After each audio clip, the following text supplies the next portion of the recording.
Come over here quick. Jackson just called me out of the blue and said he threw Mom out of the house. He wants me to deal with her now, I explained, feeling confused and surprised. What? That's awful. He really kicked Mom out. Come and see for yourself, Jackson urged. Oh, when I let her take Dad's memorial tablet. Why would he be so mean? Now that there's no money left from Dad's stuff, he doesn't want Mom around anymore. He sees her as a problem. I couldn't believe it. It turns out Dad had debts, and after paying them off, there wasn't any money left for us. I had no idea about this, and to make things worse, Jackson and his wife had been living in our family home all this time. It felt incredibly unfair. It's getting dark soon. If you don't come to pick her up, Mom will be sleeping on the streets. How could you be so cruel? I will never forgive you for this, Jackson, I said, feeling upset. I don't need your forgiveness. That's just too harsh, Jackson replied, hanging up without listening to me. He didn't answer any of my subsequent calls. When I finally got through to Mom, she confirmed everything Jackson had said. Angry at him and worried for Mom, I had no choice but to drive over to where she was. Let me introduce myself. I'm Lily, I'm 27 years old, and I'm in a hurry. 3 years ago, I married Mason, who's also 27, and we've been living together since. At first, we lived with my parents in our family home, but 2 years ago, my brother Jackson and his wife suddenly moved in. They claimed the house was too crowded with us there, so we had to leave. Jackson, who's 8 years older than me, has always been selfish, but his marriage seems to have made him even worse. Our family home, where I grew up, is a big house with a lot of space and land. It's been passed down from my grandfather. There's no reason we can't all live comfortably together. I wasn't happy about the situation and tried to talk to Jackson about it, but my husband, who doesn't like arguing, convinced us to leave. Around that time, my dad got sick with liver cirrhosis, and it was already pretty bad. I wanted to be there for him in his last days, but I couldn't. His illness got worse quickly, and he passed away a month ago. It's really hard not knowing that my mom must be feeling even worse than me, dealing with my brother treating us this way right after losing Dad. It's just sad. An hour later, when we got to our family home, Mom was sitting sadly on a suitcase in the garden. The front door was locked. Jackson had taken her keys. I used my keys to unlock the door and went inside with Mom. Jackson and Olivia were lounging on the sofa, watching TV like nothing was wrong. What's going on? How did you get in? Jackson asked, acting like he didn't know what was going on. I used my key to open the front door. Isn't it obvious? I replied, feeling frustrated. It slipped my mind. Leave your key, take the old lady, and go. This isn't funny. How can you be watching TV after kicking your own mother out of the house? Besides, if the house remained even after Dad's debts were paid off, Mom has a right to live here. I shot back, getting more and more angry at Jackson's attitude. I stood in front of the TV. Mom has a right to inherit this house. If you can't live with her, you should be the one to leave, Jackson, I said firmly. Shut up. This house is mine. Dad gave it to me when he was alive. Don't act smart without knowing anything, Jackson retorted defensively. What do you mean? There's no way Dad gave this house to you, Jackson, before he died, Mom interrupted, looking confused and shaking her head. Seeing our confusion, Jackson smirked and stood up from the sofa, pulling out an envelope from a room in the back. Look at this. What's this? It's proof that I inherited this house, Jackson declared proudly. The envelope contained documents proving his inheritance, prepared by a legal writer, and his real estate ownership certificate. He explained that the property had been transferred to his name a month before Dad passed away. Mom and I were stunned as we examined the documents. Why would Dad do something like this? I sighed, gazing at his picture. Why would Dad hand over the house to Jackson without talking to Mom about it? Because I'm his favorite, obviously.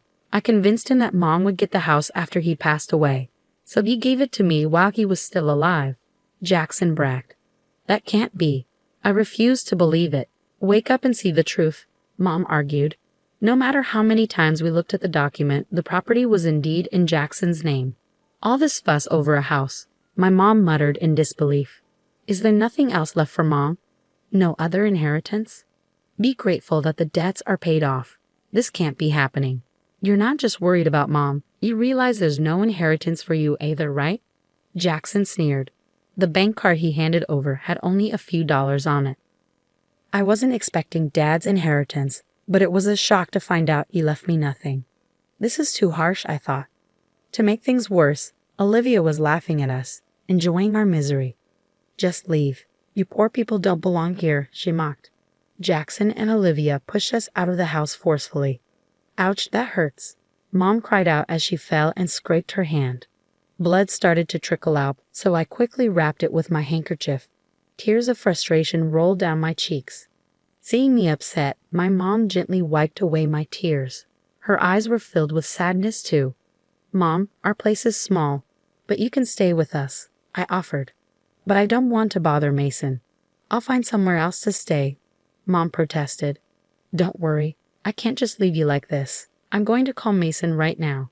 Just wait, I assured her. Wiping away my tears, I grabbed my cell phone and dialed my husband's number. Mason answered after a few rings. Hello? Mason, I'm sorry to bother you out of the blue. Mom has been kicked out of her house, I explained. As I told him what happened, Mason listened attentively, though he seemed a bit unsure. I held my breath, waiting for his response. Our apartment is pretty small compared to Mom's house.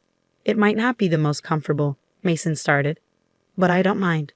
Bring your mom over. We've been helped out in tough times too. We should help each other when we can. Thank you so much, Mason, I said gratefully. My husband is such a kind person. He couldn't leave someone in need. We quickly took Mom to our apartment, and from that day on, we lived together.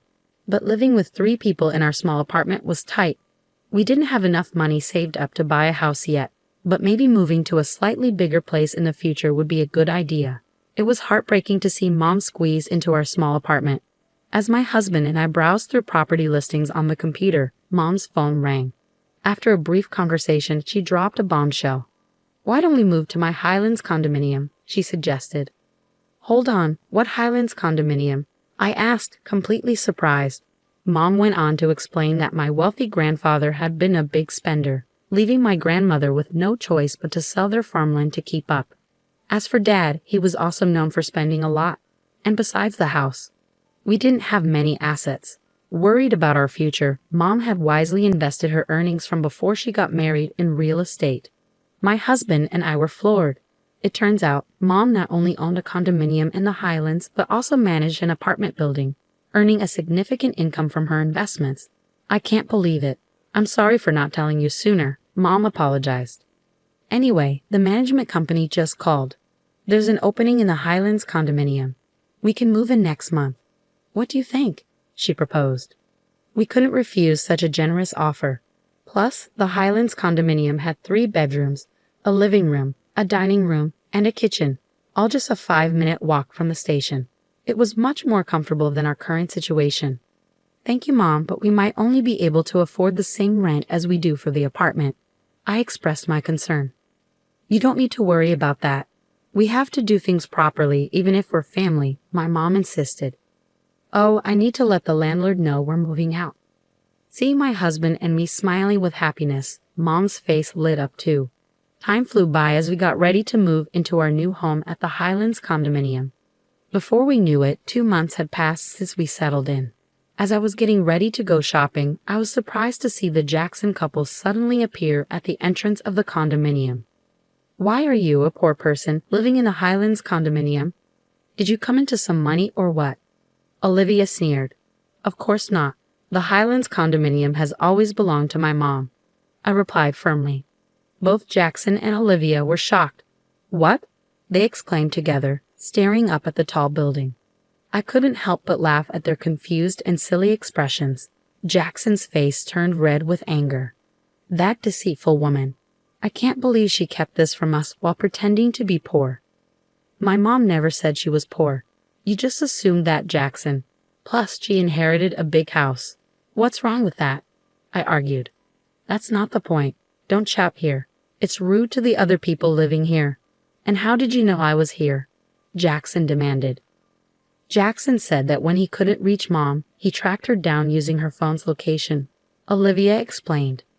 Why are you trying to contact Mom now after kicking her out? I bet something mean again, I accused. Regardless, if Mom is here, I want to see her. Let me in now. Jackson demanded. You must be kidding. If you hurt Mom again, I couldn't stand it. If you have something to say, tell me, I insisted. But they kept pushing to see my mom without saying why. The Jackson couple seemed quite flustered. Weren't you two living comfortably in your big family house, just the two of you? I questioned. It's none of your business, Jackson snapped. Fine, if you don't want to tell me, that's okay. I have to go now. Bye, I said, trying to walk past them. But Jackson suddenly grabbed my arm tightly. Ouch, let me go, I protested. Just call Mom. Absolutely not. I'll call the police, I threatened. But Jackson just scoffed at me. There's no way the police would come for a simple family argument. Even if they did, there's no way you could sue me for just grabbing your arm. Feeling defeated, I stayed quiet. Fine, I'll tell my mom, but only if you tell me why you're here, I relented. The utility bills for that house are ridiculous. Just for the AC, the electric bill is $500. This is no joke, Olivia explained. Their old traditional style house had more than 8 rooms, so it was no surprise that utility costs were high. But even so, a $500 electricity bill seemed a little steep. It was a particularly hot summer, so they probably overused the AC. I thought you would have known that from the start. How would we have known? Mom used to pay the bills. Jackson scratched his head frantically as Olivia fumed. There's no way we would have known. Do you know the property tax for that house is $5,000 a year? Olivia exclaimed. What? I can't believe you didn't know. Why would an old house like that cost so much? How are we supposed to pay that? Jackson protested. Our house is old and has a large yard, so it's only natural that it would cost a lot to maintain, I pointed out. I also mentioned a reality to the Jacksons that they might not have realized. And you know, apparently it costs more in taxes to give away property while you're alive than after you pass away, I added. Wait, is that true? Jackson asked, stunned. I didn't know before, but now I know. My mom told me all this, I said, watching as the Jacksons looked really surprised. Olivia got mad and blamed them, saying, it's your fault for not doing your homework. Then they started arguing right in front of me. Jackson said, we worked hard to get Dad to change the name on the house, and now this is too much. I can't believe Dad did something sneaky like this. He even said it would be better to give it to me than to Mom. That's not fair. I realized, feeling shocked by my dad's actions. Taking advantage of the situation, Jackson said something surprising. You can have the house. Let's trade it for this Highlands condominium. Confused, I responded, what are you saying? The house isn't mine. It belongs to Mom. Please talk to Mom for me, I beg you. I'll just pass on your message, nothing more. What on earth are you even talking about? Jackson snapped, feeling foolish for even talking to them. I gave up on shopping and started walking back into the Highlands condominium through the entrance. But the Jacksons tried to follow me, which surprised me. I'll sue you for trespassing, I warned them. You just said that wouldn't be a legal problem, Olivia shot back. It seems like they won't understand until they face a real consequence, I sighed in frustration. I called out to the management office next to the entrance. Excuse me, could you please call security? Someone who doesn't live here is trying to get in. Wait a moment, the security guard, who was always on duty at the Highlands condominium, rushed over immediately. With the big security guard standing in front of them, the Jacksons looked startled. Once again, I warned them to avoid a repeat of the situation in the future. I didn't call the police just now because you only grabbed my arm. But if you try to use force or come back to the Highlands condominium, I will really call the police, understand? Don't make us do that. If I see you again, I'll report it, so go back to your mansion from Dad. Got it? I told him firmly. Looking scared of the police, the Jacksons quickly backed off. I returned to my apartment and told my mom about what happened with the Jacksons. But why did Dad let Jackson inherit the house? I asked, feeling sad. My mom smiled. Dad must have had a reason when he let Jackson inherit the house. He didn't want to trouble me or you, Lily. Even though Dad wasn't very interested in money, he cared a lot about me. Remember, he always said he loved you, Lily, so much, she added. Really? I was so happy to hear that my dad cared about me so much. When my mom heard about the house from Jackson, she muttered, "Is he going this far?" Because she realized he had given Jackson a serious punishment, even though Jackson was always selfish. You knew how Dad felt, Mom? I asked, surprised. Of course, dear. We've been together for 38 years. I know what he's thinking without him saying a word. Besides, Jackson never took care of Dad when he was sick, my mom explained. I misunderstood Dad. I feel terrible. I want to apologize, I admitted. Don't worry, Lily. Your feelings are reaching Dad in heaven. The ones who should worry are the Jacksons, who these days would buy a big, high-maintenance house like that. I bet they'll struggle to find a buyer, my mom said with a smirk. After a while, it became clear that my mom was right. The Jacksons couldn't handle the house on their own and put it up for sale, but couldn't find anyone to buy it. They kept living there even a year later. Amidst all this, Olivia accidentally started a grease fire while cooking chicken in the house. It quickly burned down, and since they didn't have money for fire insurance, their life was going to get even tougher. Well, while I understand their problem, it's not my concern, I thought, feeling thankful for my life in the Highlands condominium. Living in the Highlands condominium was amazing, and I could only feel grateful to my mom. I've been paying her rent every month, but it seems she's been saving it to make sure we won't struggle in the future. Every day is peaceful and happy as I live with my wonderful mother and caring husband. Visiting my father's grave, I promised him that I would always repay my mother's kindness.